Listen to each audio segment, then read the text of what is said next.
Yeah నమస్తే అశోక్ బాగున్నా yeah so Ashok ఇట్రండి ఒక ఇద్దరు ఇట్రండి అశోక్ చాలా సంవత్సరాల నుంచి లంబాడా హక్కులకు సంబంధించినటువంటి వారి హక్కుల కోసం పోరాడుతూ వారి కోసం చాలా పెద్ద ఎత్తున పనిచేస్తున్నటువంటి విషయం మనం చూస్తూ ఉన్నాం. ఒకసారి మనం దేని గురించి వచ్చామో ఏంటో ఒకసారి శ్రీ శ్రీ హాతిరామ్ మహారాజ్ యా యా శ్రీ శ్రీ శ్రీ స్వామి హాతిరామ్ బావోజీ పరిరక్షణ కమిటీ ఆధ్వర్యంలో తిరుమల తిరుపతి దేవస్థానంలో బంజారా ఆత్మగౌరవాన్ని గుర్తించాలి. చలో విజయవాడ డిమాండ్స్ శ్రీ హాతిరామ్ బావాజీ మఠానికి ట్రస్ట్ బోర్డు ఏర్పాటు చేయాలి. భారతదేశంలో 12 కోట్ల మంది బంజారాలకు ప్రాధాన్యత కల్పిస్తూ పాలక మండలిలో ఒకరికి అవకాశం కల్పించాలి. హాతిరామ్ బావాజీ భక్తులైనటువంటి బంజారా ప్రజలకు మఠంలో ఉచిత వసతి కల్పించాలి. భారతదేశంలోని హాతిరామ్ బావాజీ వారి ఆస్తులకు రక్షణ కల్పించి అభివృద్ధి చేయాలి అంటూ శుక్రవారం అంటే 20వ తారీఖు రోజు చలో విజయవాడ కార్యక్రమాన్ని వీళ్ళందరూ కూడా ప్రయత్నం చేస్తూ ఉన్నారు. సో ముఖ్యమైనటువంటి డిమాండ్స్ అంటే ఈ డిమాండ్స్ వెనకాల అసలు కారణాలు ఏంటో ఒకసారి అశోక్ వివరించే ప్రయత్నం చేయి. ముందుగా కాలోజీ టీవీ ప్రేక్షకులకు ముఖ్యంగా శ్రీనివాస్ అన్న గారికి మా పోరాటాన్ని గుర్తించి ఈరోజు పొద్దుగాలే మమ్మల్ని రమ్మని చెప్పేసి ఆహ్వానించినందుకు మీకు ప్రత్యేక ధన్యవాదాలు. వెంకటేశ్వర స్వామి ఆశీస్సులు అలాగే మా ఆరాధ్య దైవం సేవలాల్ మహారాజ్ హాతిరామ్ మహారాజ్ గారి ఆశీస్సులు మీపై మీ కాలోజీ టీవీ ప్రేక్షకులపై ఉండాలని మనస్ఫూర్తిగా కోరుకుంటూ అయితే అన్న శ్రీ శ్రీ హాతిరామ్ మహారాజ్ బావోజీ గారి చరిత్ర చాలా గొప్పది. ఎందుకంటే ఈరోజు వెంకటేశ్వర స్వామితో స్వయంగా పాచికలాడి వెంకటేశ్వర స్వామి ఓడిపోయినటువంటి సందర్భాలు మనం చూసాం. ఎందుకంటే ఓం నమో వెంకటేశ్వర సినిమాలో అక్కినేని నాగార్జున గారు ఆ సినిమాలో చాలా గొప్ప పాత్ర పోషించి దాంట్లో చూశారు. అయితే మొన్న ఎన్డీఏ ప్రభుత్వం ఏర్పడిన తర్వాత మొదటి పాలక మండలి ఏర్పాటు చేసినాక అందులో ఎస్సీ ఎస్టీ సామాజిక వర్గానికి అవకాశం కల్పించలేదు. ముఖ్యంగా అక్కడ స్థానికులైనటువంటి తిరుపతి స్థానికులకు అవకాశం కల్పించలేదని నేను ఆ రోజు మాట్లాడడం జరిగింది.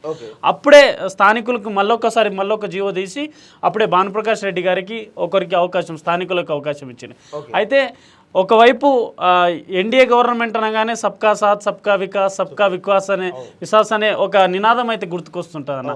అయితే నరేంద్ర మోదీ గారు ఎక్కడికి వెళ్ళినా ఏ యొక్క బంజారాల సందర్భమైన మీటింగ్ వెళ్తే హాతిరామ్ మహారాజ్ గురించి సేవలాల్ మహారాజ్ గురించి మా లక్కీసా బంజారా గురించి మా బంజారా సామాజిక వర్గం భారతదేశంలో 12 కోట్ల మంది ఉన్నా ఈ బంజారా సామాజిక వర్గం ఇంత గొప్ప నాయకులు ఇంత మహానుభావులు ఉన్నారు, వీళ్ళ గురించి మనం పోరాటం గుర్తు చేసుకోవాలని చెప్పేసి ఒకవైపు ఎన్డీఏ గవర్నమెంట్ ప్రధాని మోదీ గారు మాట్లాడుతుంటే ఆంధ్రప్రదేశ్లో ఉన్నటువంటి ఎన్డీఏ గవర్నమెంట్ కూడా మన పాలక మండలిలో ఏర్పాటు చేశాక ఒక ఎస్టీ సామాజిక వర్గానికి అవకాశం ఇవ్వకపోవడం అంటే శ్రీవారిని సేవ చేసుకునే అవకాశం మాకు కూడా ఇవ్వాలి.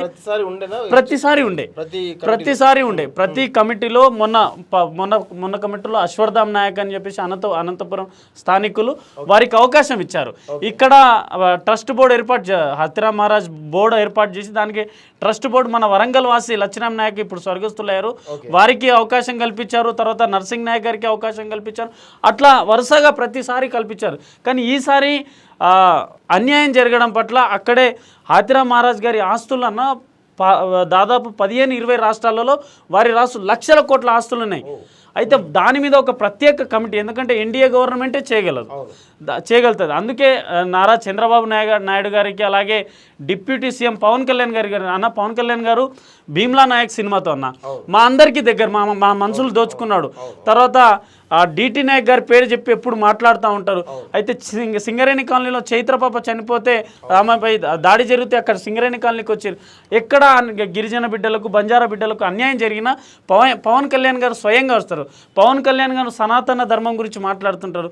శ్రీ వెంకటేశ్వర స్వామి కలియుగ వెంకటేశ్వర స్వామిని ఎస్టీ సామాజిక వర్గాన్ని సేవ చేసుకునే అవకాశం సనాతన ధర్మంలో లేదా అని చెప్పేసి ఒక్కసారి మా పవన్ కళ్యాణ్ గారిని మేము రిక్వెస్ట్ చేస్తున్నాం. ఎందుకంటే బంజారాలకు కూడా అవకాశం ఇవ్వాలని. ఎందుకంటే ఈరోజు ఒక్కసారి మీ కాలేజీ టీవీ ఎప్పుడైనా తిరుపతికి వెళ్తే అన్న తిరుమల తిరుపతి వెంకటేశ్వర స్వామిని దర్శనం చేసుకొని కుడివైపు వస్తే హాతిరామ్ మహారాజ్ గారు అలాగే వెంకటేశ్వర స్వామి పాచికలాడుతున్నటువంటి ఒక ఛాయాచిత్రాన్ని కూడా అక్కడ ఏర్పాటు చేసి ఉంటుంది. కానీ అక్కడ తిరుపతిలో ఉన్నటువంటి హాతిరామ్ పాచికలాడిన ప్రదేశం కనీసం పూజకు కూడా నోచుకోలేని పరిస్థితి అన్న. కనీసం పూలదండ కూడా నేర్చుకోలేదు. పొద్దున్నే వెంకటేశ్వర స్వామికి 4 గంటలకి సుప్రభాతం అయితే హాతిరామ్ మహారాజ్ దగ్గర నుంచే ప్రసాదం వెళ్తుందన్న. అప్పుడే కలియుగ వెంకటేశ్వర స్వామి గుళ్ళు తెరుచుకొని అప్పుడే సుప్రభాతం స్టార్ట్ అవుతుందన్న. ఇదంతా చరిత్ర చెప్తుందన్న. అందుకే నారా చంద్రబాబు నాయుడు గారికి అలాగే పవన్ కళ్యాణ్ గారికి కాలోజీ టీవీ తరఫున మిమ్మల్ని 2 చేతులు జోడించి నమస్కరిస్తున్నాము. మా వెంకటేశ్వర స్వామి ప్రియభక్తుడైన హాతిరా మహారాజ్ గారిని గుర్తించండి, అక్కడ టెంపుల్ని అభివృద్ధి చేయండి. ఎందుకంటే భారతదేశంలో 12 కోట్ల మంది బంజారాలు ఉన్నారన్న. ఈరోజు తెలంగాణ రాష్ట్రంలో కీలక పాత్ర పోషిస్తారు, కర్ణాటకలో కీలక పాత్ర పోషిస్తారు, మహారాష్ట్రలో కీలక పాత్ర పోషిస్తారు, గుజరాత్లో కీలక పాత్ర పోషిస్తారు, హర్యానాలో కీలక పాత్ర పోషిస్తారు. అలాగే ఆంధ్రప్రదేశ్లో సుగాలి అంటారన్న మమ్మల్ని. ఇక్కడ బంజారా అంటారు, అక్కడ సుగాలి అంటారు. ఒక్కొక్క రాష్ట్రంలో ఒక్కొక్క పేరు, ఎస్సీ ఎస్టీ అట్లా ఇట్లా మాట్లాడుతున్నారు సార్. అలాగే అందుకే నారా చంద్రబాబు నాయుడు గారికి చాలా స్పష్టంగా తెలుసు అన్న మా సామాజిక వర్గం. ఇప్పుడు విజయవాడకు ఎక్కడ పోతున్నారు, ఏం చేయబోతున్నారు? మేము నారా చంద్రబాబు నాయుడు గారు మేము అపాయింట్మెంట్ కోరుతున్నామన్న.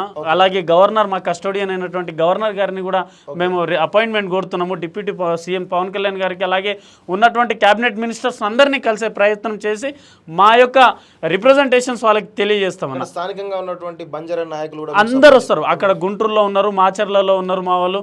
అక్కడ దాదాపు ఒక 10 లక్షల మంది ఉన్నారు అన్న ఆంధ్రప్రదేశ్లో. అనంతపురంలో సేవాలాల్ పుట్టినటువంటి ప్రదేశం నా గొప్ప ప్రదేశం అది. అది ఈరోజు సేవాగఢ్ ఉంది అక్కడ. అంత గొప్ప ప్రదేశమైనటువంటి బంజారాలకు అనంతపురం. అందుకే మేము కాలోజీ టీవీ ద్వారా మీ ద్వారా ఈ వీడియో నారా చంద్రబాబు నాయుడు గారికి, డిప్యూటీ సీఎం పవన్ కళ్యాణ్ గారికి చేరే వరకు కాలోజీ టీవీని షేర్ చేయాలని చెప్పేసి 2 చేతులు జోడించి నమస్కరిస్తున్నాను. మీరు మాట్లాడతారా? చెప్పండి.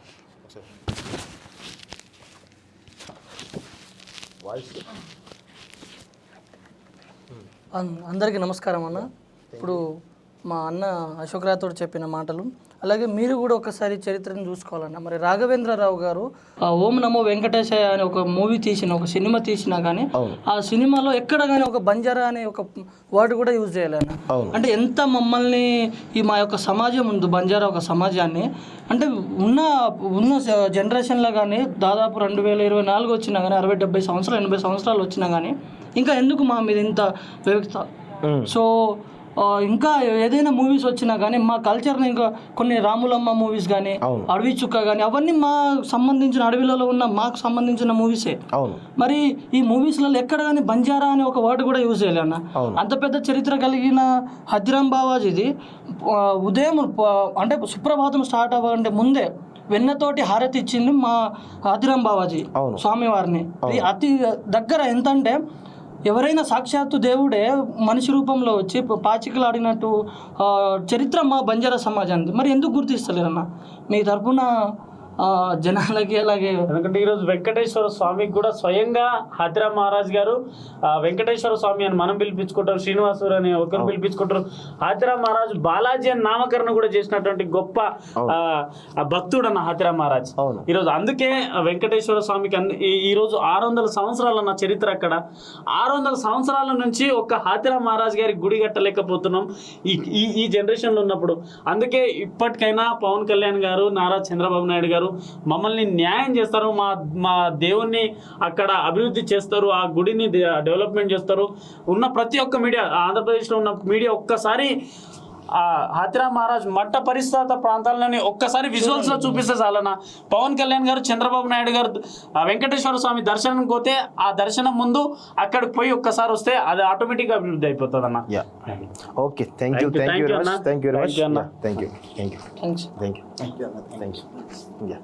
బంజారాకు సంబంధించినటువంటి ప్రతి టీటీడీ కమిటీలో ప్రతి దాంట్లో కూడా ప్రతి కమిటీలో కూడా ఈరోజు బంజారా కమిటీకి సంబంధించినటువంటి ఒక వ్యక్తిని అక్కడ బోర్డు మెంబర్గా పెట్టేటువంటి సాంప్రదాయం ప్రతి సంవత్సరం కూడా ఉండేది. కానీ ప్రస్తుతం అది లేకపోవడం వల్ల ఈరోజు ఎన్డీఏ ప్రభుత్వం, అంటే ఎన్డీఏ కూటమి ప్రభుత్వం అక్కడ ఉన్నది. సో వాళ్ళు హిందుత్వానికి ప్రతీకగా ఉన్నారు కాబట్టి మరి వాళ్ళే ఈరోజు ఇట్లా విస్మరించడం అనేది నిజంగా వాళ్ళు ఒకసారి పునరాలోచన చేసుకోవాలని చెప్పేసి మేము కోరుతా ఉన్నాం. ఎందుకంటే దాదాపు దేశవ్యాప్తంగా 10 కోట్ల మంది బంజారా ఉంటారు. వాళ్ళందరూ కూడా ఈరోజు ఒక అవకాశం కల్పించని చెప్పేసి కూడా ఈరోజు డిమాండ్స్ వెలువెత్తుతా ఉన్నాయి. సో దానికి సంబంధించినటువంటి అశోక్ చాలా పెద్ద ఎత్తున ప్రయత్నం చేస్తున్న విషయం మనం చూస్తూ ఉన్నాం.